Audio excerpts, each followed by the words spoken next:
welcome everyone. Thank you so much for taking the afternoon to come to this workshop.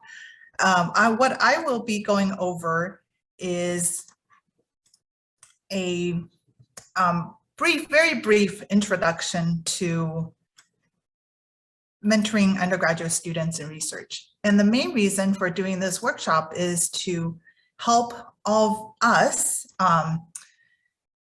get accustomed to working with students, but also to see why the working with undergraduate students in these different ways is really, really impactful, both for you and for your students. And so let me get started. So the benefits of mentoring students in undergraduate research, and please, I hope you will feel free to enter your comments in the chat, any questions you have while I'm doing this presentation, and I will have some time where I will be asking you some questions, and I hope you will respond in the chat or unmute yourself and speak up so that we can all get the benefit of all of our experiences and working with students and engaging students in this way.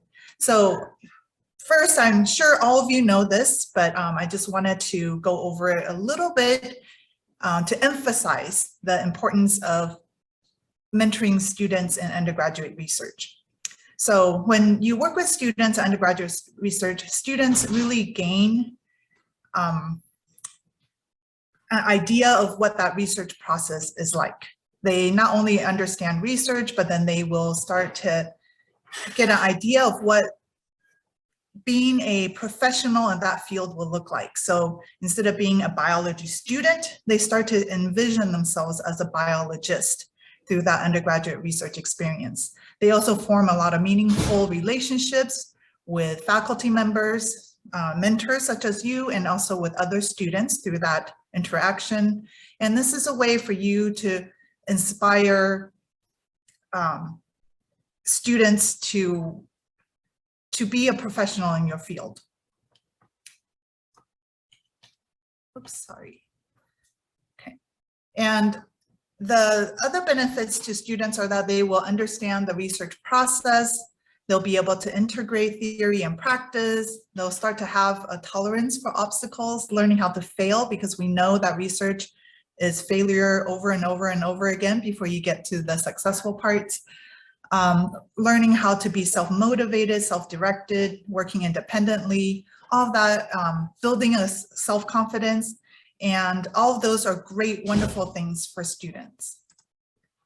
And I wanted to talk with you a little bit. So those are things that we've all heard about, right? Like both in terms of benefits to students and benefits to faculty members, but I wanted to give you a little bit of data.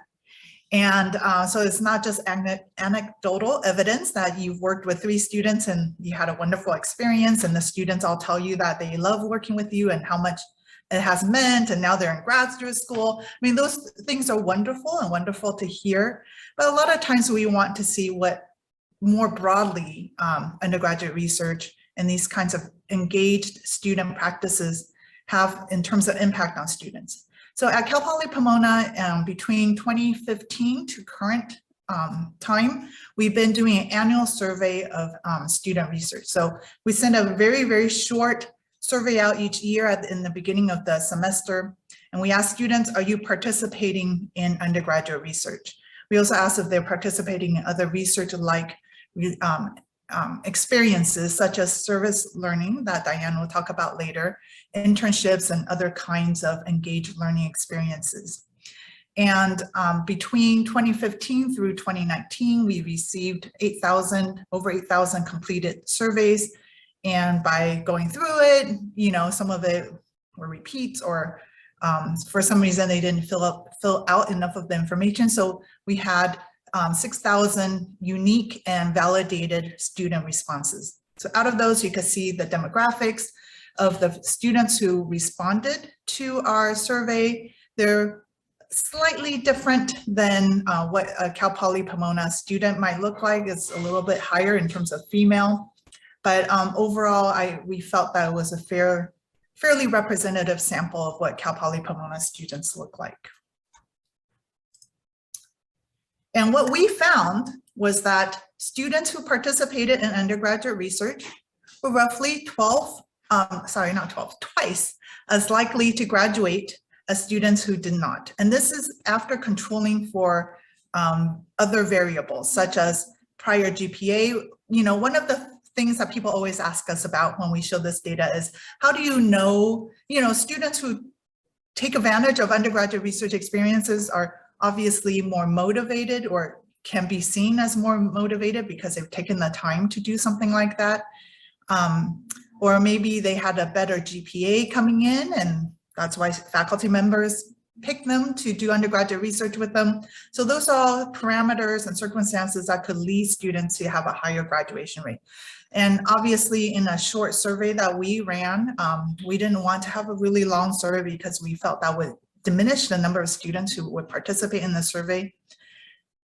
We tried the best way to control for motivation and background. So we controlled for gender, social economic status, whether they're a transfer student, first-time freshman, their prior GPA before taking the survey as a proxy for motivation. So even after controlling for everything, what we found was that students who conducted undergraduate research and research-like activities are twice as likely to graduate than similar students who did not participate in these types of activities. And another thing was that the more activities they participated in, so if they did 2 research projects, or a research project and an internship, or a research project and service learning, something like that, the more activities they participated in, the more likely they were to graduate. However, so those are all really, really great news. The bad news for this particular survey that we found was that students who are first generation and underrepresented minority students are less likely to participate in these kinds of activities. So even though they were helped just as much by these activities, they were less likely to participate in the first place. So that is definitely something we want to keep in mind as we talk about engaging students, working with students. How can we make sure that we're not contributing to students not, certain types of students not participating in these wonderful activities that obviously can really help them be successful. So that's where your role comes in. We wanted to talk about you as faculty mentors to students who are engaged in undergraduate research.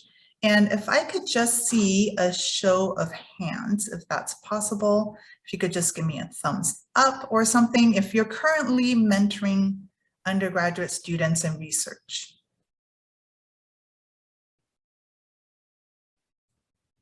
Quite a few of you.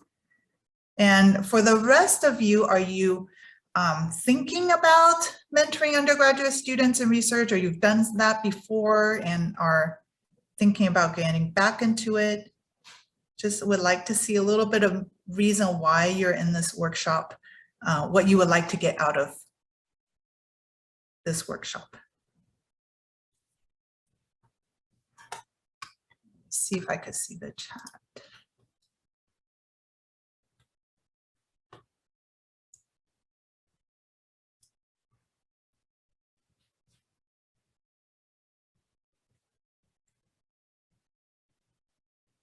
So some of you are looking for ways to support other faculty mentors.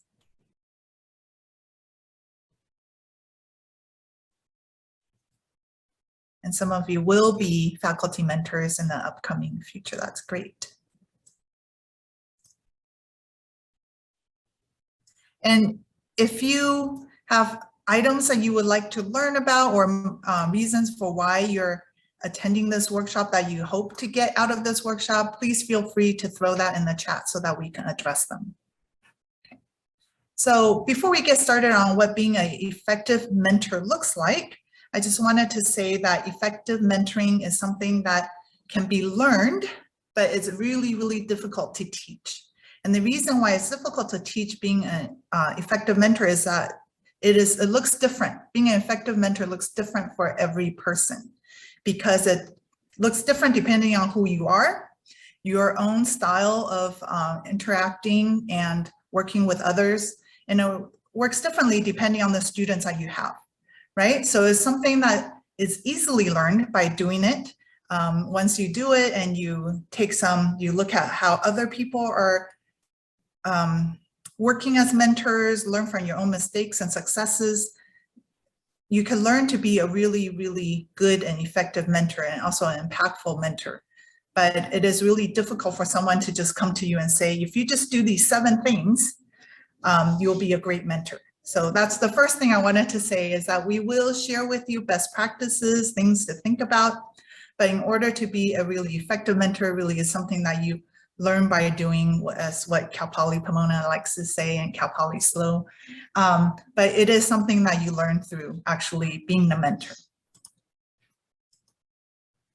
And so questions for yourself to think about is, how do I relate to others? So, you know, are you the kind of person that relates well through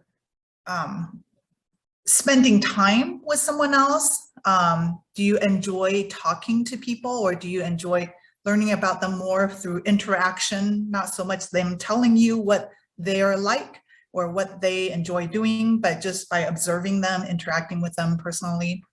How do you relate to others? So that could be with other faculty members, with your dean, your chair, but also with your students. How do your mentees relate to you? So thinking about that, if you currently have mentees, how are they relating to you? And your own constructive, destructive behaviors in a group, all of us have them. All of us have constructive behaviors and destructive behaviors. And I'll talk a little bit more about what those are later. But it would be great for you to also understand that for yourself. And what were some of my most successful experiences as a mentee? So I'm sure all of you have had mentors. I've had many throughout my years. I'm entering my 23rd year at Cal Poly Pomona. And through those years, I've had many wonderful mentors. And they're wonderful mentors for different reasons and for different purposes, right? So thinking about what made those reasons, and some that didn't work out so well, right? Those some mentor relationships ended fairly quickly or just never developed.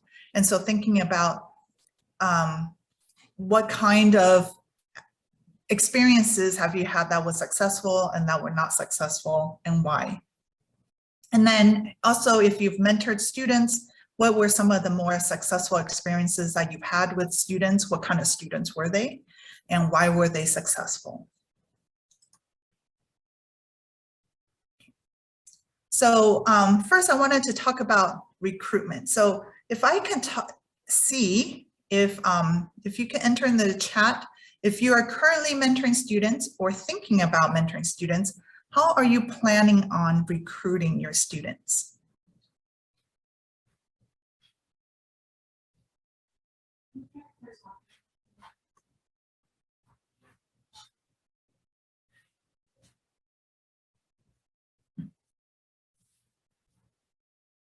Are you kind of seeing excellent students in your classes and then just asking them to see if they want to work with you?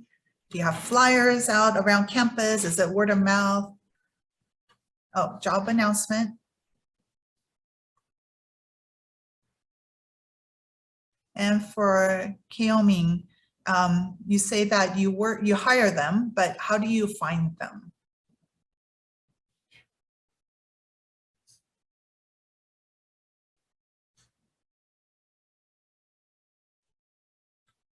So definitely current students from classes is something that I hear about a lot, and that I certainly used when I was mentoring students.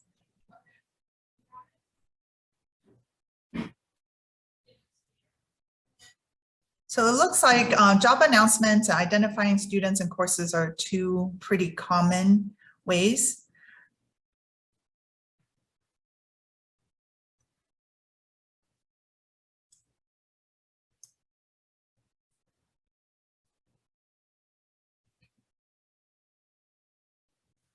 And so some of the things I would encourage you to include in when you're sharing with students about opportunities for these research opportunities, whether it's through a class announcement or a job announcement, is advertising flexible options.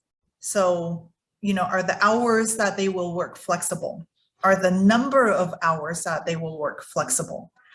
Any kind of flexibility, I think, is very attractive to students, especially non-traditional students. Is the position paid, right? So that's sometimes very, very critical for students who, whether they're able to sign up for an opportunity, depends on whether they will be paid for it or not, because they might have to quit a part-time job in order to do the research opportunity with you. And another thing is to think about your group. So the group of students that you work with, obviously, if you have 1 or 2 students, it's really hard for that group to be representative of the campus demographics. But if, say, you've been mentoring 1 or 2 students over the last 6 years, that you can then start to think about, well, do those 12 students look like most of the students on our campus? Are they representative of my student body? If you have a larger group, then obviously in that group, you could say, you know, do I have a good mix of gender, of social economic status, of transfer students versus first-time freshman students? And what does my campus demographics look like? Are there some implicit biases that I may have that's preventing a certain type of students from joining my group and from reaching out to me to look for a research opportunity? And if you start to see that you're missing a certain type of student, then you might start to think about talking to other faculty, you know, looking around and seeing if there are other faculty members who maybe are serving students who are different from you, and talking to them about, you know, how are you recruiting your students? How do you get them to sign up with projects with you, so that you could learn from others as well. So the first thing I wanted to talk about, once you've recruited your students, is how do you determine what a good research project is? And so some questions to ask yourself is it reasonable? Is the project I'm working on reasonable based on the student's current skills and knowledge? Is it reasonable based on the time that my student has to work with me? And do you think that the student sees the relevance and importance or the impact of the project?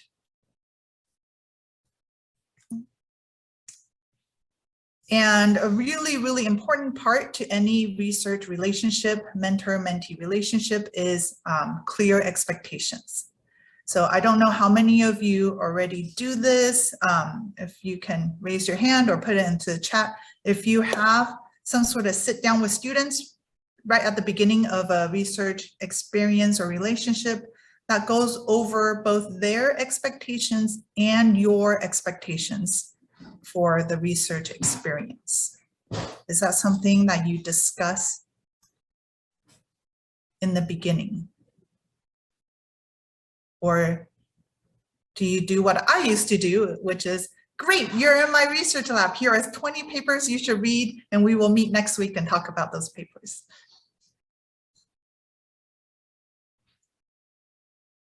So I see some of you do the explanation with students, expectations. This is great. So I see, I don't know if any of you would be willing to talk a little bit about what you discussed with students during that meeting in terms of expectations.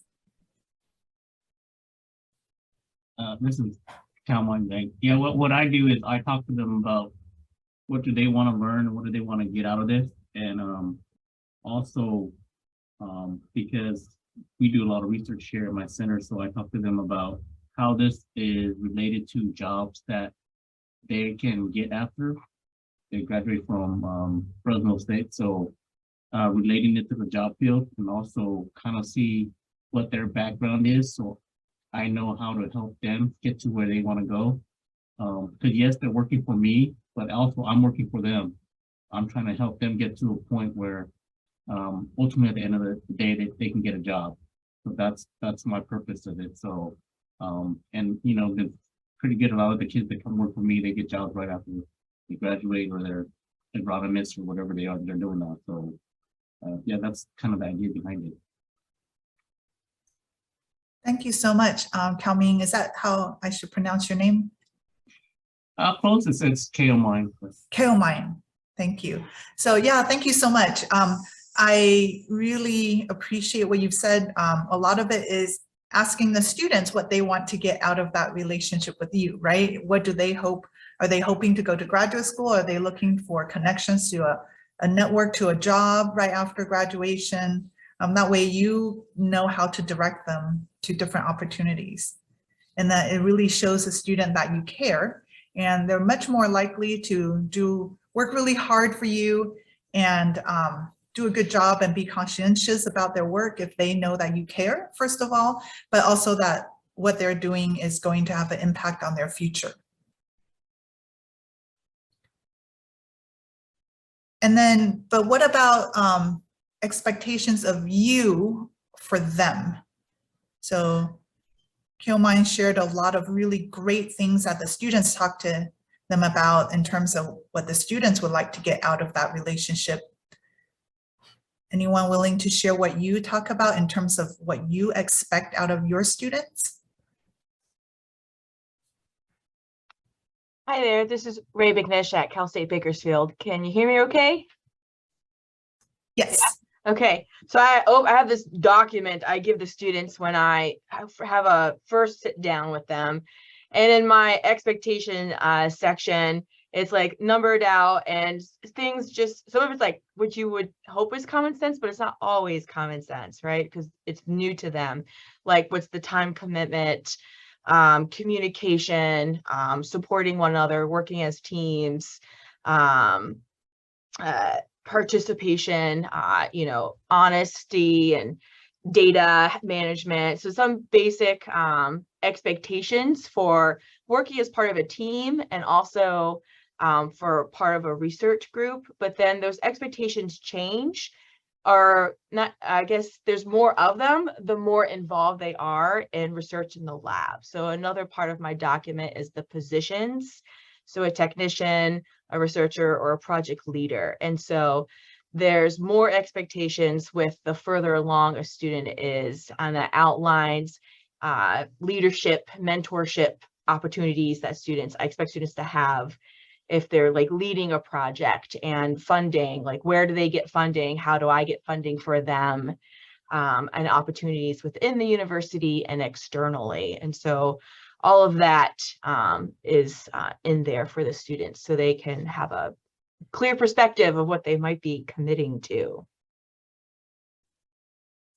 I love that. I love that tiered approach, because you don't want to overwhelm them when they first join your group with, you know, a list of expectations that's 100 items long. But then you're right, as they develop and grow within your lab and their roles change, then they would normally have and logically have more and more expectations. But then they also will get more out of that experience, right? They might become first authors as opposed to a secondary author and things like that, and get to go to conferences. That's really cool. Thank you.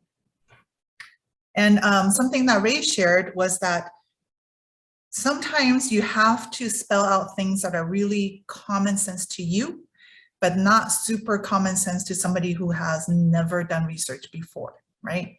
And so something I have on this list is what should they be doing during downtime when the experiment is running? Like for me, it seems obvious that I could be reading a paper during that time when once I start an experiment, it's running, it's gonna run for 2 hours before it's done. I may need to be in the lab because, you know, that needs a little bit of oversight. You can't just walk away while it's running, but I could be reading or starting a different experiment during that time. But, you know, I've had students who told me that they just sit there and watch that experiment run for 2 hours because they thought that that's what they had to do. And so explaining to them what a typical process for doing experiment might look like, that it's okay to step away, to do some research on the computer, to read papers during that time. Sometimes students just need a little bit of guidance on that. Okay. And then being aware of progress. And I think this is something that Ray talked about in terms of the tiered level expectations. So once the student has started working for you, you know, staying on top of understanding whether they're finding things to be super easy, and maybe things that you thought would take them 10 hours, they're only taking 5 hours a week to accomplish. And then you could give them more tasks to do. Or are they becoming frustrated because they are just, a certain experiment is just not working out right? And so making sure that the difficulty is not too easy, but not so hard that they become frustrated is really important. And that's something that you get from talking with the student and asking them how they're doing, how they're feeling about their progress, and whether they feel like they're on track to accomplish everything that you've laid out with them in your conversation in terms of expectations and timeline and things like that. So students typically work the hardest when they know you care, when they're challenged. So, you know, things that are too easy, often you think that students would like that because then they're getting an experience without having to work super hard. But actually, when they find things that are too easy, they actually become disengaged, right? So challenging them, but knowing that you're there to support them, or that they have teammates in the lab that can support them is really important. And students do best when they're clear goalposts. So knowing that, you know, there's a conference during this time that you would like them to participate in, or that you expect them to have the literature review done by this particular point, or that a certain experiment, they should have learned how to use a certain piece of equipment by this time. So when there are clear things that they could kind of measure their progress to, then they feel accomplished, even though they haven't finished the research project. And that feeling of accomplishment and building of self-confidence will make them continue to be motivated and continue to work hard. Okay, and then understanding that not all, Tom, you have a question? I'm sorry, if it's okay to interrupt. Yes, of course. Okay, yeah, thanks for doing this, Winnie. So at CSU-MB, we have most of our students that do some sort of undergraduate research sign up for a course called Independent Research. And I'm wondering whether you've had any experience with renaming that course so that it's more in tune with the expectation that it's not always just purely independent, that it's a mentor-mentee relationship that goes on. I would love to hear what other people's experiences with this is. On my campus, it's not so much, you're right, it is called independent research, but what we call a course can be changed fairly easily without having to go through, I mean, especially if it's like a 499, or sorry, we're on semesters now, 4990 course. And those you could call it basically whatever you want. So you don't have to call it independent study. You could call it team-based research or research project or capstone project, right? But I would love to hear what other people have in terms of their experience with that. So Steve suggested research experience. So Tom, because this is a course that Monterey Bay has for the whole campus, so it's something that's already kind of baked into the catalog. Is this the issue? Yeah, exactly. So, I mean, all of our, what we are here, our X97 courses, you know, 297, 397, 497 are called independent research. Okay. So I just wonder whether that terminology, and I like Steve's suggestion of research experience, it is clearer as to what the expectation or what the experience that the student is going to get out of that is. But I would have to convince the faculty to change, and it is a process here.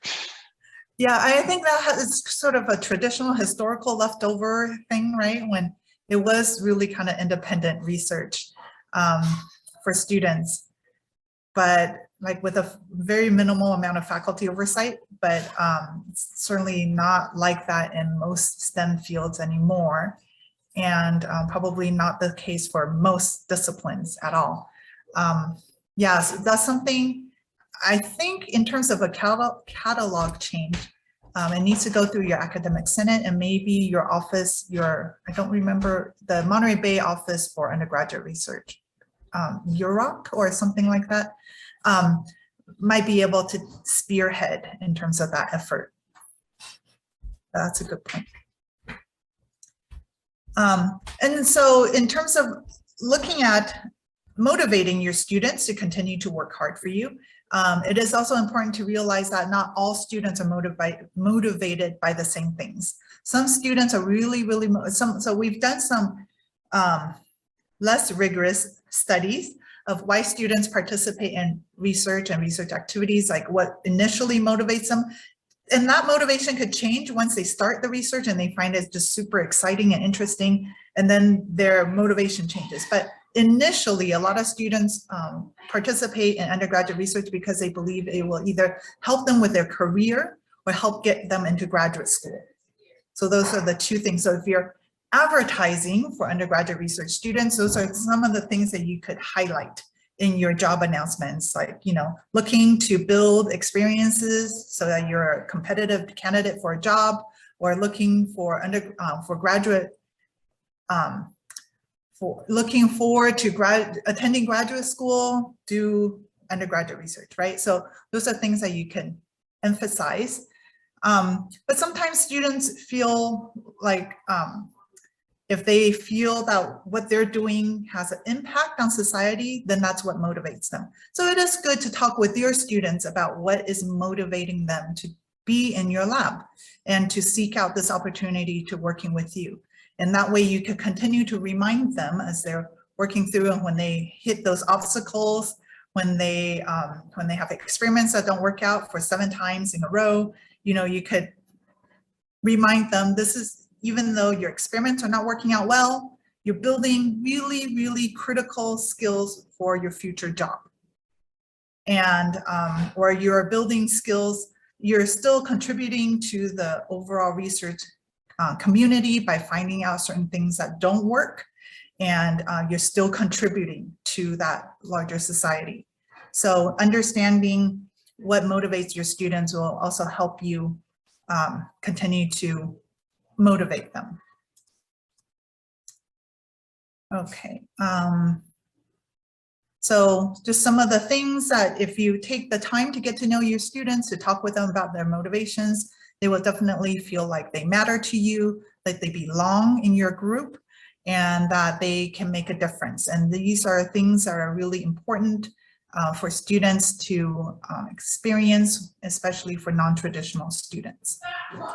And some of the dynamics, I talked about group dynamics that are constructive and destructive. And I asked you earlier to kind of think about these. And so I want to go over what constructive group dynamics are and destructive group dynamics are.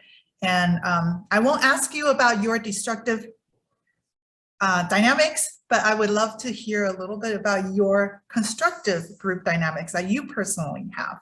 So here are just 4. So are you interested in respects the views and perspective of the entire group? You enliven the group by encouraging participation and progress. You make issues clear by listening, summarizing, and focusing the discussions. Or you encourage group cohesion through humor or social interactions. So I'd love to know a little bit from you, which of these you kind of identify with.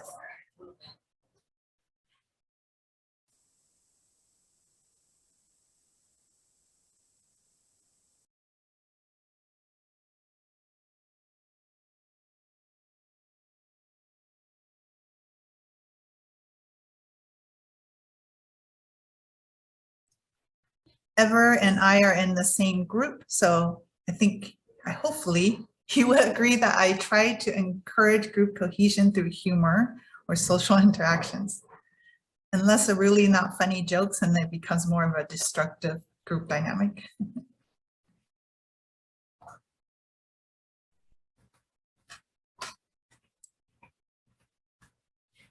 That's great. I see a few of you have more than one constructive group dynamics. That's fantastic.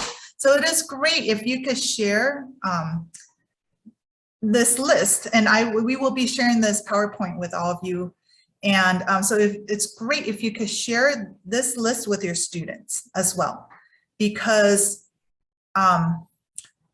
many times what I find, and it certainly was the case for myself, was when I first started, the first time I had to work in a group project in the class, I hated it because I felt like I was the person doing all the work and everybody else was just there to kind of goof around. And it was very, very frustrating. I wish I could just do everything on my own, and then I would save time and turn in a better product. And that was because I just didn't understand how to effectively work with others. And I think some of our students are the same way. They're very accomplished students, and they're always doing things that are, they're always responsible. And so sometimes they don't know how to work collaboratively with others who are maybe not exactly like them. And so identifying some of these constructive group dynamics will be good for your students, and to have them talk with each other about what they practice, what that looks like. What does it look like when you make issues clear by listening, summarizing, and focusing discussions, right? So many of you do this, and so it would be good for you to point out. So maybe sometimes after a student had talked, you do this, right? You've listened, you summarize what they've said, and you focus a discussion on a topic. And you can point that out to them. What I just did just now with Susie was I was trying to make the issue clear by summarizing, focusing, listening, summarizing, and focusing. So pointing out some of these behaviors during your actual group activities, but also be a way to model this behavior with your students.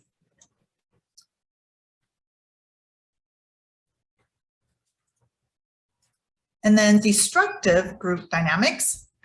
So you don't have to tell me which one you do. If you do any of these, I could tell you which one I do.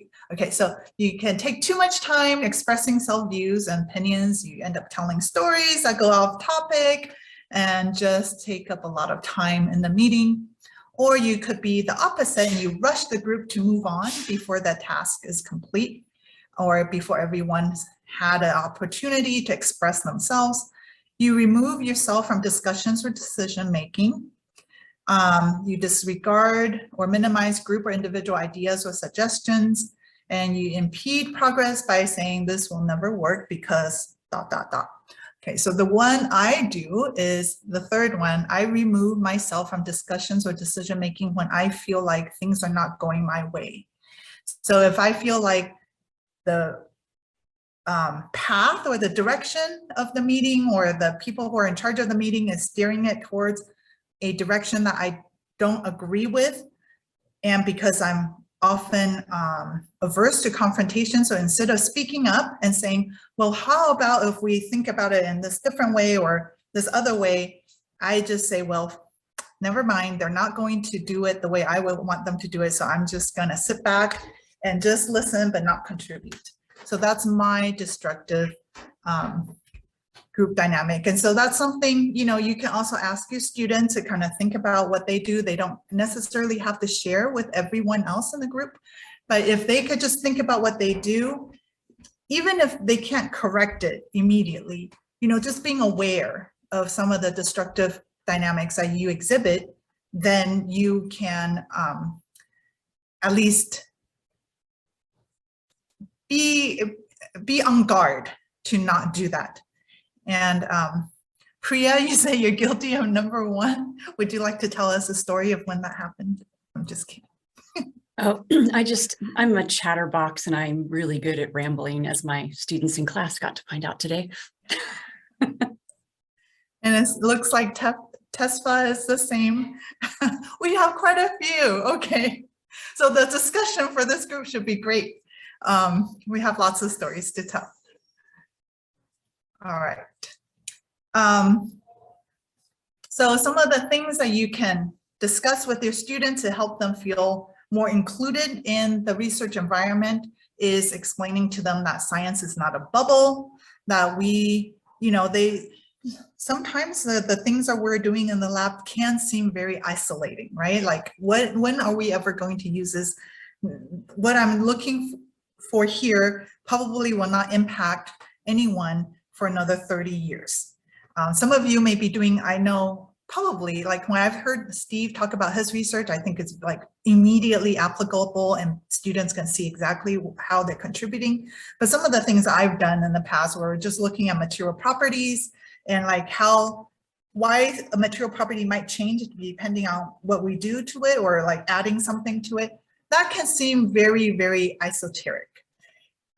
So placing what they're doing in the context of a larger, how that might contribute, even if what they're doing does not directly contribute, the knowledge they're gaining will contribute to them being a productive researcher in the future, to being a productive engineer in the future, so that it's not just research for research's sake. There's other impacts. So making sure that you explain to them why what they're doing is not just the bubble of what they're doing, but it's how it fits into the broader context can be really impactful for some students. Things that you can do to help having a really cohesive and inclusive group is to ask people for their preferred pronouns, respecting their pronouns, making sure that everyone in your group has time to speak and not just the ones who are the most like eager to speak gets to talk, but also others who are maybe a little more introverted can have the time to speak as well. And then making sure that you take immediate and clear action when there are actions that are inappropriate within your group. So, it's definitely, it's sensitive and it's difficult to do. Sometimes you want to respect the different students. You might want to pull a student aside and have a conversation with them privately, but you also don't want to, and that's really important because you want the student to be able to develop without the fear of, being exposed or being embarrassed in a group setting. But at the same time, if it's something that the entire group is aware of, you also don't want to hide the fact that something has been done, because then the group might think that nothing has been done, right? We've all been, I think, in our university setting, that has happened to all of us, where some things have happened that's clearly inappropriate, and then we don't know what the administration has done about it. We don't need to know the nitty-gritty details of personnel file, but it does harm our morale if we think nothing's happened. Steve. A great point, Winnie. If I could, I'll share something where I got to admit I didn't have a solution. And I think Ray mentioned it, but I often have research teams, so no one's coming in on an island.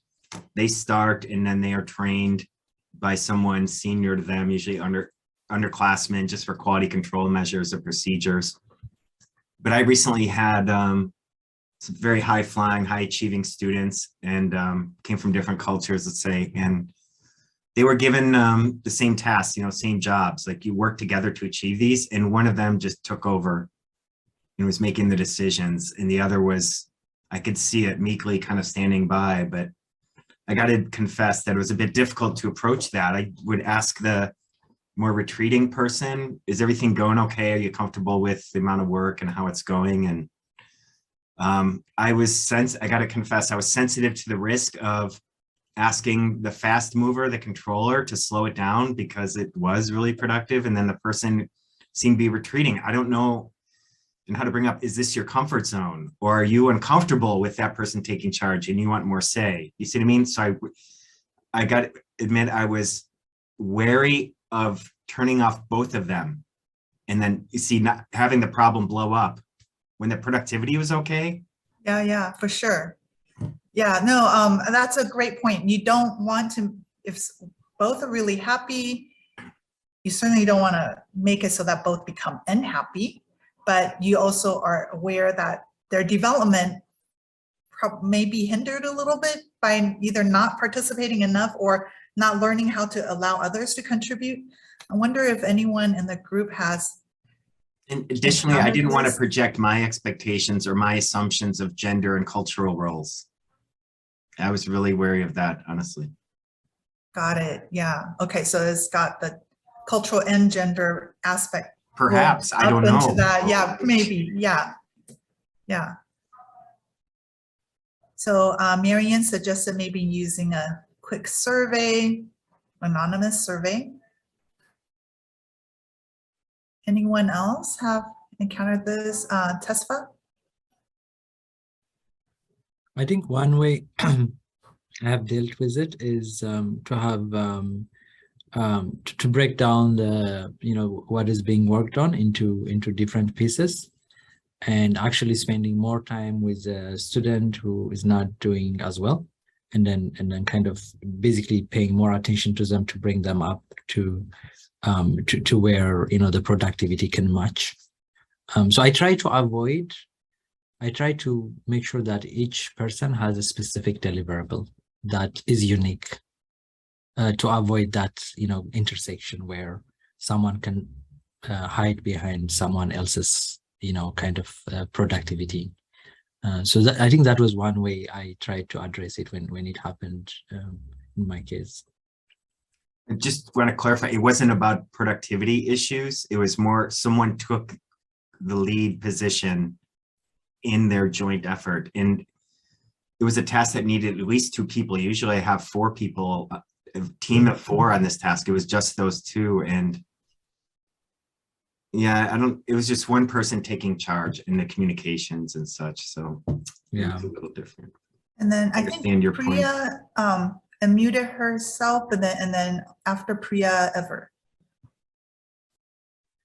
I was just gonna comment, I haven't had anything quite that extreme, but I have definitely taken one student aside, like someone who's maybe being more assertive, and kind of talk with them about the group dynamics a little bit on a sidebar, and kind of try to pitch it as an opportunity for them to gain mentoring skills if they feel like they're really getting it, that they can share what they know rather than take over the project. I think so. I had some research teams over the summer, and there was some conflict like that, some friction among members when one person was taking over. And the way that I approached advising that group was that any member of that group should be able to, one, articulate the entire project for themselves. So that means everyone should know what the project is about from start to finish. But also that each week they would swap roles. So each person would take on the responsibility of leading the project, 1 week, and then switching to the next member and so forth. And that seemed to work well. What Ever mentioned was something that I had used, is having roles switch. It doesn't have to be a weekly thing. It depends on, what makes sense for your particular research project, but maybe for this particular portion of the project, you're the lead. And the other portion of the project, this other person is the lead. And doing that for the entire group, not just for the 2 that are having this issue, will also make it so that you're not singling out any student for not taking the lead or taking the lead too much, and just having the kind of environment where everybody can have an opportunity to take the lead within your group. All right. Any other comments or suggestions about conflicts within your group? Yeah, and Priya mentions that these kinds of skills are something that's important to also do for your students so that they can learn how to work in teams. And just a few more,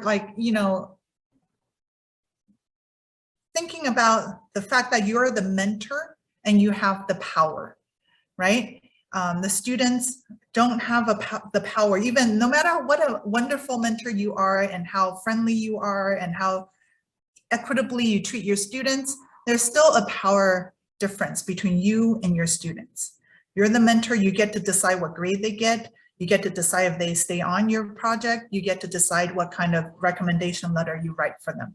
And so students don't have the same power. And so just being aware of that sometimes students won't tell you certain things because they're afraid of retribution, even if it's not warranted. And so thinking about that power dynamic is really important when working with students, asking them, what is your preferred way of receiving feedback? Do you prefer to receive it verbally in a written email way? Your tone does matter. I know all of us communicate differently. Doesn't mean you have to change who you are, but explaining to your students that when I say certain things, this is what I mean, right? So some of us are really soft and students might think that we don't mean what we say, and we might have to explain to them, even though I'm really nice, I mean what I say. When I say to do something, you have to do it. Or, and some of us may come across as more strict or aggressive, and then explaining to students when I talk this way, this is just my way of communicating, and please feel free to interrupt me or to raise your hand, to jump in. I welcome those things. So just reflecting on how you give feedback, how you communicate, and then communicating with students, that's something that you're able to moderate based on how they experience it. And so I want to just conclude by saying mentoring is a really, really rewarding experience. And like what Diane and Ever will share with you coming up next, a little bit of pre-work will save you a ton of time and also give you a much more rewarding relationship with your students coming up later. And so working with students, getting to know them, having them come back to you and let you know that they've gotten to this graduate school or that they've just received a PhD. I've had, I'm going to have 3 students come back to Cal Poly Pomona as faculty members. I have 1 in engineering and 2 in social science. One has already been back for a couple of years and 2 have just joined Cal Poly Pomona. Super excited to be colleagues with them. It's so satisfying working with them in this way. So, you know, it's such a rewarding relationship. It's definitely worth the work. And I know sometimes it is a lot of work. So I just wanted to say one more time that mentoring is very rewarding and that we have some resources, and I'll cut and paste this link into the chat so you don't have to copy it down. But we do have additional resources at the Cal Poly Pomona Office of Undergraduate Research website. So you can take a look at samples for agreements between faculty and students in terms of expectations, handouts about destructive and constructive group dynamics and things like that. So with that, and definitely, yes, I will share the presentation with everyone. So with that, I would like to hand it over to Dr. Ever Barraza. All right, great. Thanks, Winnie. So let me share here. All right, so I kind of wanted to build on Winnie's presentation and try to see ourselves as, you know, these kind of agents of change. So I've been working with students in, you know, various capacity, advising them. So I probably work with over 1,000 students, you know, like meeting them, like getting to know them and trying to guide them through pathways to, you know, industry careers or graduate school. So I wanted to also frame the conversation on some literature work that's been done focusing on minority serving institutions. So many of the CSUs in the system are Hispanic serving institutions. So I wanted to, you know, kind of discuss that in framing the way we approach, you know, interacting with students, and then just seeing us that, you know, we have a lot of power being faculty, staff. We have a lot of knowledge that we've gained through our own experiences that we could share over with students. So transforming educational pathways in a servingness conscious approach. So servingness is a term started with Dr. Gina Garcia looking at minority serving institutions and wanted to look into what does serving mean in those titles. So the servingness designation, or the serving designation, came from the federal government. So recognizing, you know, institutions that have high populations of diversity. At our schools, we have high populations of Latinx students. So from multiple empirical studies, you know, we were, Dr. Garcia and colleagues were looking at, you know, what does serving mean for the institutions? So essentially, we're trying to move away from just enrolling a large number of diverse students to serving them. And so another way to serve students is to think about, you know, being culturally responsive. So since students come from various different backgrounds and experiences, non-traditional students, students with dependents, students who are first generation, low income, and so forth, we want to be culturally responsive to the way we approach our teaching, our interactions, advising, and so forth.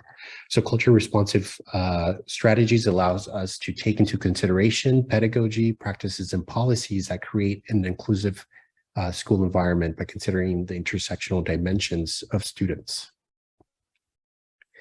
So looking deeper into this framework, and it's a complex framework, so bear with me here, but we're going to focus on starting with the circle. So structures of serving. So what are our indicators of this servingness framework?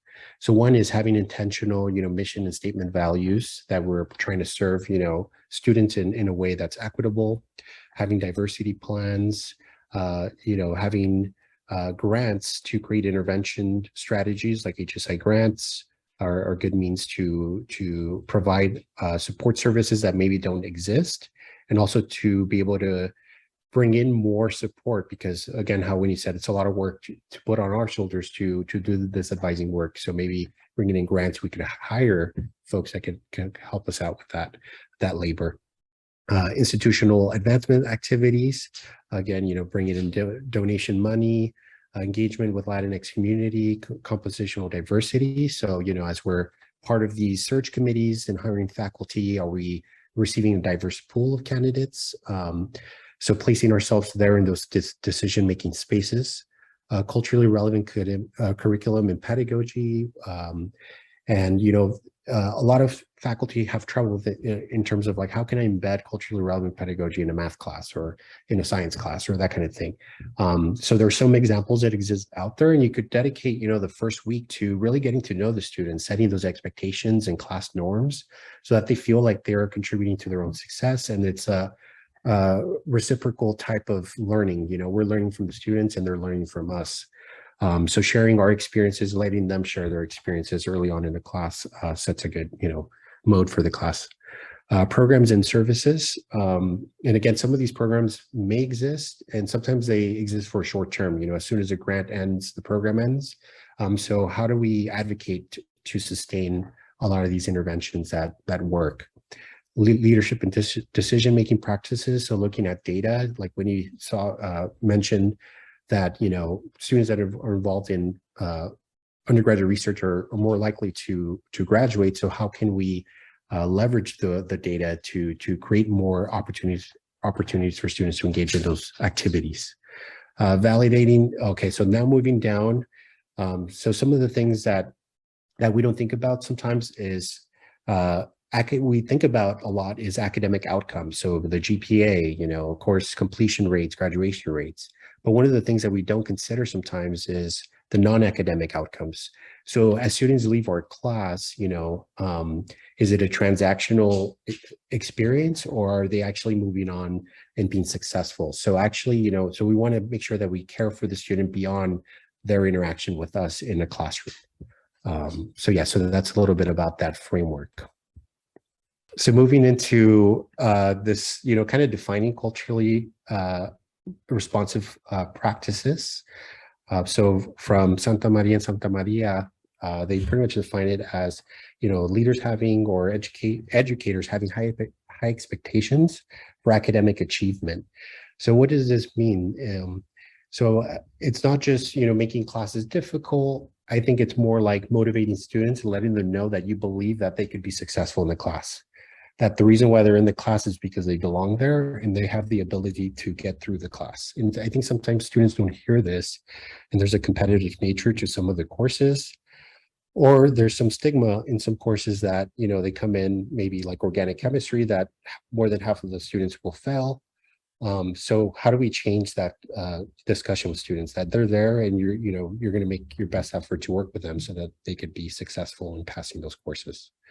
So embedding pedagogical and social inclusion of history, core values, community, and cultural knowledge. So kind of what I explained earlier, just spending a little bit of time early on in the course to get to know the students. Work towards developing a critical consciousness. So again, learning from students, their experiences, things that make them successful. Maybe having a reflective activity halfway through this through the term on what's working, what's not working for the class. So you could, maybe adjust before things, are too late, or if you, so try to intervene before things get out of hand. And then institutionalization of organizational structures that empower minoritized students, families, and communities. So sometimes we think, sometimes we focus a lot on the student, but we should also focus on people outside that help students be successful, and families really encourage students. They have high expectations of them. They're proud of their students attending, college. So how do we include them in the conversation? So say if students are having a symposium, sharing their findings for research, inviting the families to come and see those results. All right, so I had a conversation with engineering colleague, and I asked him, what are some things that maybe I should talk about for this particular meeting, CSU-WATER. And he mentioned that, we need to think of engaging students beyond the technical. So looking at them engaging in research or internships, but looking at beyond how are those projects impacting the political landscape, social, community, economic, and how are we building future leaders, that are going to bridge that between multiple multidisciplinary perspectives. So Steve, you had a hand up? That's a great point, because we hear a great deal of concern from, let's say, agriculture and water stakeholders and leaders here in the Central Valley region. They are very concerned about the leadership qualities or lack thereof in the current workforce environment. So let's all keep that in mind and fostering that regardless of discipline. Yes, exactly. So yeah, sometimes we, worry a lot about how students, can utilize certain lab equipment and get the projects done.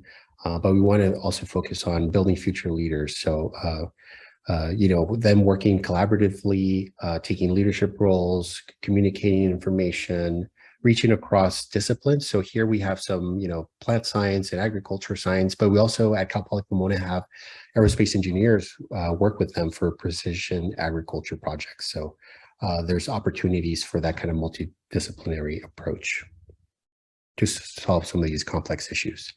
So the other thing is that I wanted to leave with you all is that you don't have to do it all alone. There are resources on campus, some that we don't even know exist. And I'm sure that there's some resources at Cal Poly that we don't know exist. So we kind of have to put ourselves in those spaces and talk to colleagues about, hey, have you heard of any resources that help support students in undergraduate research, foundational knowledge, for instance, and they might exist out there. So at least for us, we have a library of recorded workshops where we cover many basic topics of research, how to write a literature review, research analysis, and these are made public. So folks who go on there, share them with their students, because a lot of times, faculty may be resistant to working with students because of their research knowledge, or maybe they're early in their career, freshman, sophomore. So this is a good way to leverage those existing resources. And so one of the things that one of the members here mentioned was approaching to their advising, is talking to students in terms of what they kind of want to gain out of the project, and then matching it, and also trying to see what their long-term goals are. Is this experience something that will help them reach that final goal, entering an industry career or graduate school or anything like that. So having those conversations with students is important. The other thing is reflecting on data. So looking at, where are we failing in terms of attrition? Are students, dropping out their second year? Are they switching majors? Or certain groups of students switching majors, dropping out? So we can make this, we could also do observations on our own practice, like who is typically the student that comes and asks me for an opportunity to do research, and how can I provide more scaffolding for others to reach out for those opportunities, or should I be the one reaching out to them, that I see the potential in them and I do the reaching out. And the last thing is enhancing experiences so that students feel a sense of belonging. They build they're building on their identity, either as a researcher, student, as a professional. building that self-efficacy. And then for students at the end of it could articulate those experiences to employers, for instance. So I think something that students struggle with is taking what they learn in class and being able to leverage those experiences and articulate them to employers at an interview. So sometimes students don't think that whatever course skills they gain those are not real skills, but they are, you know. So we need to let students know, like, these are the learning outcomes, milestones they should take away and be able to talk to employers. These are the things that they find important. All right, so just building on the servingness framework, I have here a servingness engagement 3 pillars. So when we're thinking of engaging students, you know, in the future, we should think about, are these engagement opportunities equitable? And if not, you know, can we design interventions to make them more equitable? And this is where, you know, going for grant programs might help. So maybe some of our opportunities don't pay. So maybe we need to find funding opportunities, you know, to pay students so that they don't have to worry about working part-time jobs. And also, what I mentioned before, are they culturally responsive? And can we also have support services to kind of raise the bar of students so they could be ready, you know, for those interviews, for the resumes, to make sure that they're competitive when they're ready to apply. The other one is accessibility. At least at Cal Poly, we have a lot of non-traditional students, older students who are working, commuting to school. And so a lot of them might not have the time to participate in a normal 8 to 5 schedule. So the opportunities we're offering, are they flexible? Maybe can they participate on the weekend, for instance, or in the evenings? Can we even embed some of these experiences in a course model? So like micro internships or course-based undergraduate research experiences, or maybe we could even work with students to look forward to applying for summer opportunities, such as the research experience for undergrads, or can we adapt even early support programs, because we know that by the junior year, for them to be the most competitive for an internship, they should have, you know, certain skills already. So can we create those or embed those prior? And the last is enhancing, which I mentioned earlier, is that we want students to be able to articulate what they're learning, not just take away, you know, a degree at the end of the day. We want them to leave with experiences that are valuable to them. All right, so what is our role? So our role are, you know, we have a lot of pool that we might not see. So in the literature, we're phrased as institutional agents. So essentially, these are faculty, administrators, and staff who can effectuate the success of students. Institutional agents have experienced or developed more in-depth understanding of institutional oppressive practices. So some of us are first generation ourselves. You know, maybe we struggled to get into a PhD program, for instance. It didn't happen for us in the first go. It took us maybe, you know, 2 years to get into a PhD. So we have these valuable experiences that can relate to other students. So institutional agents use their knowledge to support the success by transforming institutional settings and grow the capacity to serve. So what can we do? You know, we could provide STEM success by, you know, placing ourselves, you know, a lot of us have to do service credit, and we participate in many committees. So we could be part of recruitment committees, admissions, program development committees. We have our professional networks, you know, so how can we bridge partnerships with industry and with our courses? So for instance, the micro internships, how can we get industries to support efforts where students are only doing maybe 8 to 15-week type internship experiences, brokering support and leveraging support across the system. So this is a good example. This event today, you know, we have folks from all over the system participating, letting us know their best practices. So we're sharing that information. And now that we have that information, we also want to pass it on to others, to our colleagues, to students, to administrators. So that's one thing that we should do as well.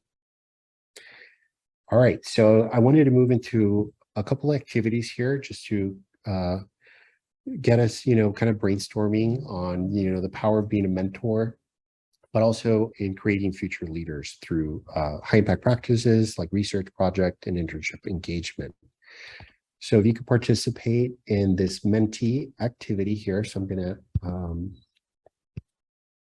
see, I have to exit here. So if you could follow the link. Let me know if you have any issues here. So our first question here for you all, and I believe there's up to 5 words you could enter or phrases. Think back when you were an undergraduate student. What were the benefits of engaging a research internship or a project? So 5 things, 5 takeaways from when you were an undergraduate student. What were the benefits? All right, great. We're starting to see some words here. All right, so getting paid, having a community, building knowledge, getting to know grad students. So if kind of making those relationships with students who have been successful, they've graduated, now they're in grad school. So I'm seeing kind of role models, getting a mentor. So having someone there that you could rely on for guidance, for even references, letters of recommendation, networking, seeing that the practice. So not just, the theory from being in courses, but seeing it actually practice in the lab and publishing, group leadership, confidence, mentorship, exposure, grad school. So yes, so by engaging these opens the door to graduate school. Self-esteem, absolutely. So kind of building that confidence in yourself that you be successful, that you belong.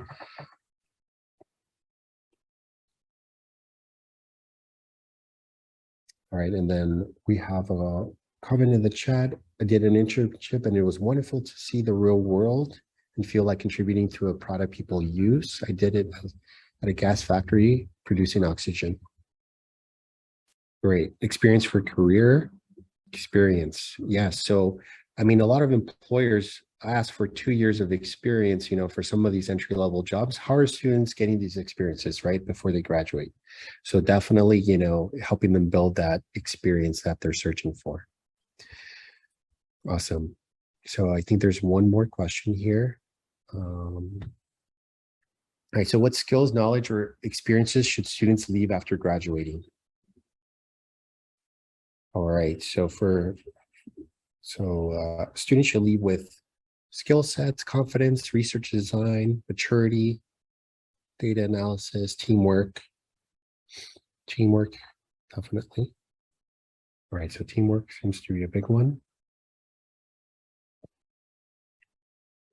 Discipline, knowledge.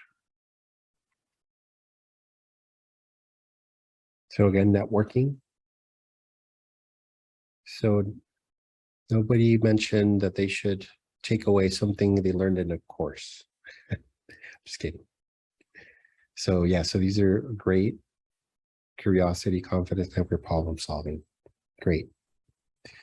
Awesome. So we have about 10 minutes left here. So I wanted to move on to the last activity. So we're going to be placed in small groups. We'll have about 8 minutes to read essentially 4 stories of students. And these are different experiences. They're all engineering students. So Winnie, can you make breakout rooms for maybe we could do 4 groups? Sure. Do you want me to assign people into the rooms or? Yeah, it could be random. Okay. Oh, but not open just yet. Let me copy paste the Jamboard activity here.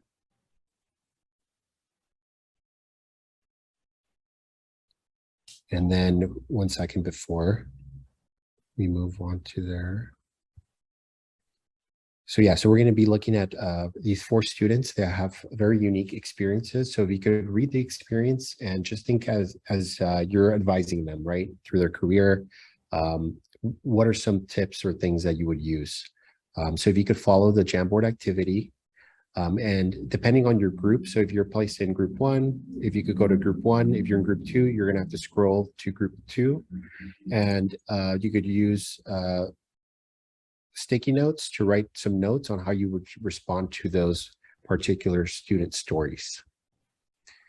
So yeah, we have about 8 minutes, so we could open the breakout groups and then we'll call you back after. All right, welcome back. So hope that sparked some conversation and we learned from each other in terms of how to approach the different situations of students. So with that, we'll end that conversation and I'll pass it on to Diane. Great, thank you very much. Let me share my screen. Okay, I am going to be brief because I realize we've been sitting for a while, but I want to make sure. Can I do a proper introduction? Because I've been Sure. looking forward to this and you deserve it. Okay, thanks.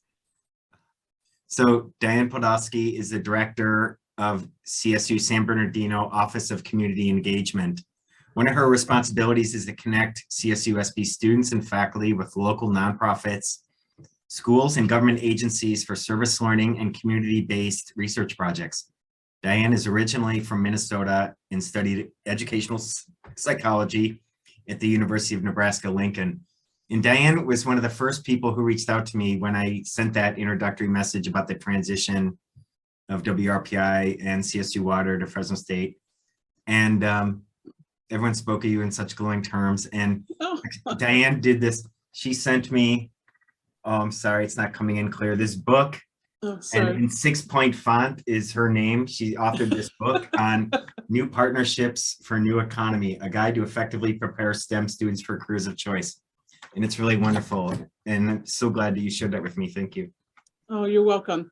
And I appreciate that. And again, I'm a little bit of an outsider to this group, but I'll explain why I think I have something valuable to share. So let me share my screen again. There we go.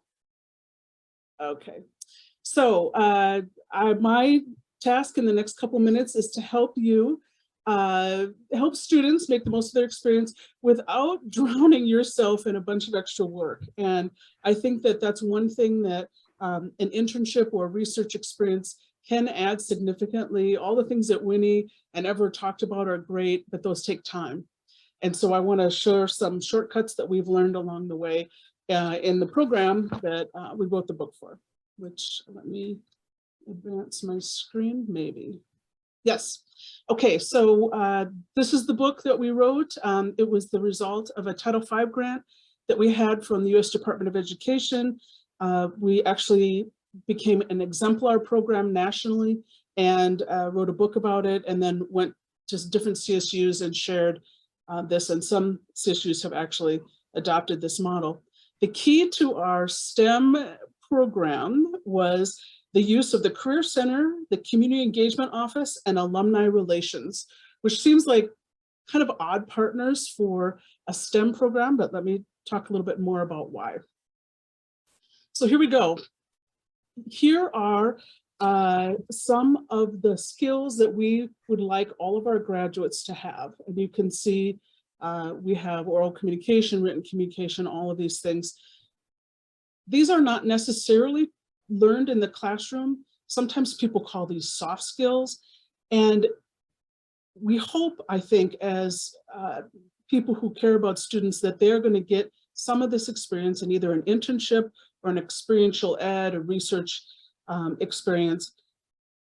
And that may be true, but I think when you're working with first generation, historically underrepresented students, they may not have the background that we would hope that they would have. They may not have had formative experiences or people in their family they can look to for advice. And so they may lack some of these skills that we would hope that they have.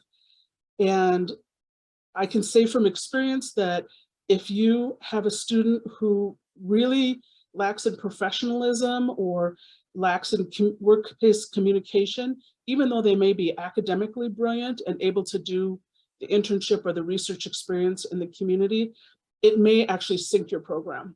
I mean, it's that kind of skill that you absolutely have to have your students have, and I think most off-campus placements understand that they're students and they're learning, but you still don't want to send someone out into the community who really is struggling with these skills. You also don't have enough time to train all of your students on all of these skills. You just don't. So please use campus resources. And I'm going to pull, I want you to just look and see the different things that I've pulled that are already available to you as a faculty member, and honestly take a phone call or a visit in order to set this up for your students, and then to set clear expectations for your students that you want them to participate in activities like this. So I pulled up Fresno State just as an example. This is their career center, and they definitely have sessions on resumes and cover letters, and then also how to interview. I think that both of these are valuable for anyone who is going to have a research or off-campus experience. They may ask to interview the student before they accept them for the internship. We want to make sure that students know how to translate their experience onto their resume. So it's good to have them go to the Career Center. But also, I want to say that most career centers have a clothing closet, and that might be a very valuable resource for students, either for an internship interview, a research experience interview off campus, or for, they may go and get a professional outfit for a research presentation. Really important to be able to look the part, and students may be very reluctant to tell you that they don't have a good pair of shoes, or they don't know how to tie a necktie, or whatever it might be. And this is a way for the students to get help without having to admit it to you that they really don't know what to wear or what to do. Another great example from Fresno State is that they have sessions on networking. And I love that this is on YouTube. Students, as we all know, want to know the information when it's relevant to them. And often that is at 2 a.m. in the morning, and YouTube is available 24/7, which is fantastic. So they'll be able to access resources like that. But I wanted you to see right here, there are two really nice resources that they are highlighting. How to, a brainstorming worksheet on what to network about and how to network. And then they actually go through how to start a conversation with some sample questions. It also can help students with LinkedIn, which we all obviously know that is a part of job searching when you're done with your career. Another example, some career services offices have very specific STEM pages that may have specific information for students that would be important for the students to be able to access. And you can see here, again, internships. Internships are faculty business, but they're also career services business. And this is a great way to partner. Believe me, they're eager to partner with faculty. And if you call or visit in advance, they may be able to provide a very tailored experience for the students in your research lab that are going off campus or that are going to be doing a research internship off campus. There's also things like social skills, etiquette, dining etiquette. This may be something that the student has never attended a formal meeting or formal dinner, and this may be very valuable for them to access. Here at CSUSB, many of our water internships are on native reservations, and there can be some missteps that students can make culturally. And I think the more planning we do in advance, the more likely the student will have a good experience, and that the agency will also have a good experience. Here we go. Oh, chat. I'm not looking at the chat here. Yes, professional clothing donations. Yep, absolutely. We have that same thing where people are asked to donate clothing, and students really do need it. They often don't have, or there's one suit among everybody in the family, and whether it fits or not, that's what you're going to wear. And this way they can have their own professional suit or work appropriate clothing. The Career Center may be also able to direct you to websites like this, where there are specific career videos on different types of employment that's possible for people in your discipline or your emphasis area. And then obviously there's job postings as well. But I really think students may go into a major thinking they know what the career options are. As we all know, there are a variety of options available that students may not know about, especially if they're first generation students. Next slide, let's see, whoops. Okay, they can also direct them to other websites that have career information and questions that you may not, they may not feel comfortable asking you, or that you may not even know the answer to, like, do I need to be a US citizen to work for the state of California? This is a way for students to find out information, and the Career Center can help with that. Okay, this is part of my favorite part. This is the Community Engagement Office section. So we went over the Career Center, now we're doing community engagement. Here's Sacramento State. I want you to see that they have a resource and training page as well. And their work is academic internships. So it is, again, another shared resource that you have at your fingertips as a faculty member, that you're able to work with offices on campus that are designed, eager, excited to work with students and with you to help make your off-campus research or off-campus internship experience a positive one. I really do think that, I hope you take advantage of these folks. We're very knowledgeable. We are often in the community every day. We may be able to help you source internship locations, research opportunities, and other things that may be of value to you. Here's another example from San Francisco State. I want you to see that we often have the most up-to-date COVID information, including waivers with the COVID rider that you may need. Because we're in the community all the time, we're in the flow of knowledge from the chancellor's office on COVID and what we're doing and what paperwork is needed. So we're a great place to start. You can see that academic internships is a part of their work, our work, and that we do also have resources for the community partner.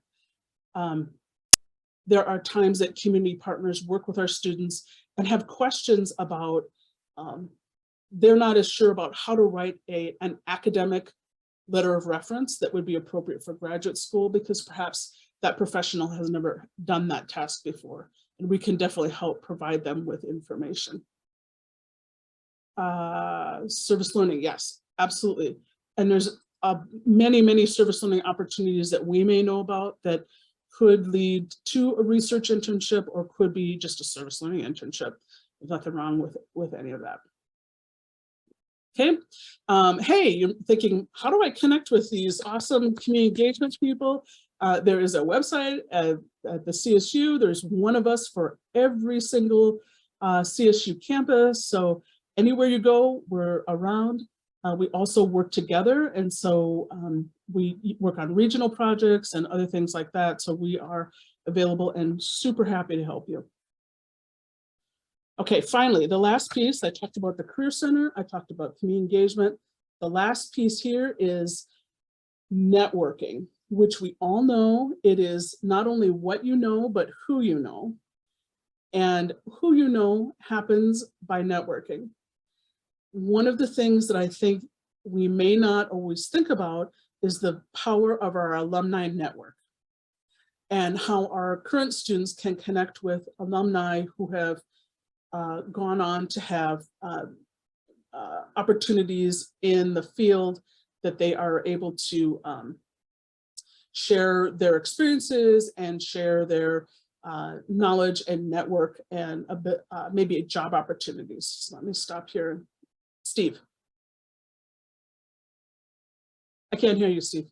Yeah, that's a great point. In addition to that, in addition to alumni, I don't have numbers, but just watching student faces glow and beam with excitement when you bring in a guest speaker in a class, particularly on a Friday, like they get sick of hearing from us, and you bring in that, especially for a class of seniors, they're going to wonder, oh my gosh, it's my last or next to last semester, what's next?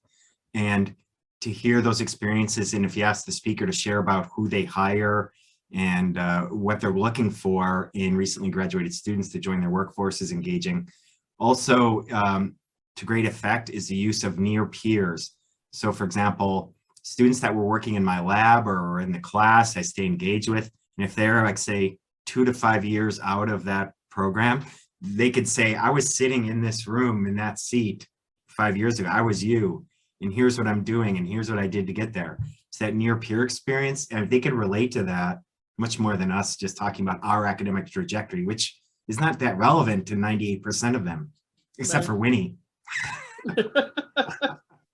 That's right. Thanks. I definitely agree. I think there's a lot of power in networking. I have one more slide. Just let me share this so quickly, and then I'll wrap this up. I was not aware of until I did some looking around, but I want you to see that there are new ways of networking that maybe weren't available when you were in higher ed as a student. Flash mentoring is a new concept for me. And I think that this may be of great interest to the students. This is a short-term mentoring opportunity to connect with alumni and to ask career-related questions. And I really do want you to take a moment to look at the mentoring that's available through your alumni association on campus, because it's like Steve said, to be honest, I can talk all day about something, but if it's someone who just graduated from the program and now they're in the field, those answers may be much more relevant to the students. And a flash networking opportunity where I don't have to make a big commitment. I just need to dial in. I got a couple questions about how'd you get started, and should I do an internship, or what research should I be working on as an undergraduate? Might be just the thing that the student is looking for. And it relieves the burden from you to have to be available to answer those questions. I really admire everybody. Yes, exactly.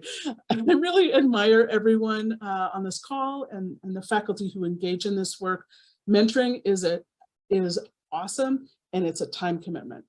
And I think the more support that you can give yourself as a faculty member so that you don't have to be responding to every request on how to mentor, so you don't have to be showing students over and over again how to tie their necktie, so that you don't have to be working on a writing sample for a student who might need one, or answering a question about, well, can my girlfriend come with me to my internship, or, stopping embarrassing things from happening for a student who doesn't realize that, maybe they wear flip-flops every day, but that isn't going to be appropriate in a lab setting.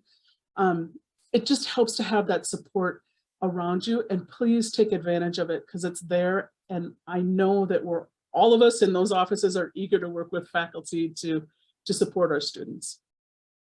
Thank you. Thanks so much, Diane.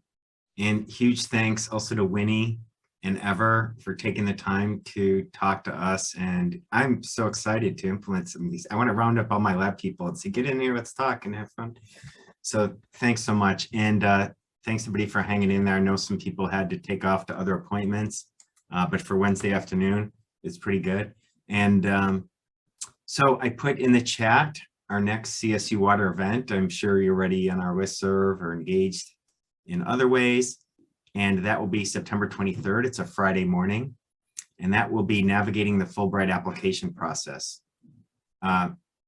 Some people are going to say, oh, well, Fulbright applications are due in 2 weeks. No, it is you're planning for next year at the earliest. It takes a while to do it very good and to succeed in that. So one end of the spectrum to the other.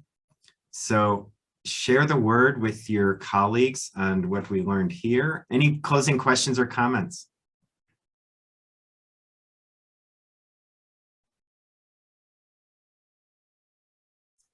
Thank you, everyone. Thanks. Thank See you you. next time. Thanks, Thank very you. useful. Thanks. Hey, stay in touch anytime if you want to go over anything related to research or student engagement, internships. We have a lot of cool stuff coming up. I can't release it yet because it's not a done deal, but we have a lot of exciting things happening. So stay tuned to CSU-WATER. Thanks, everybody. Thanks. Yeah.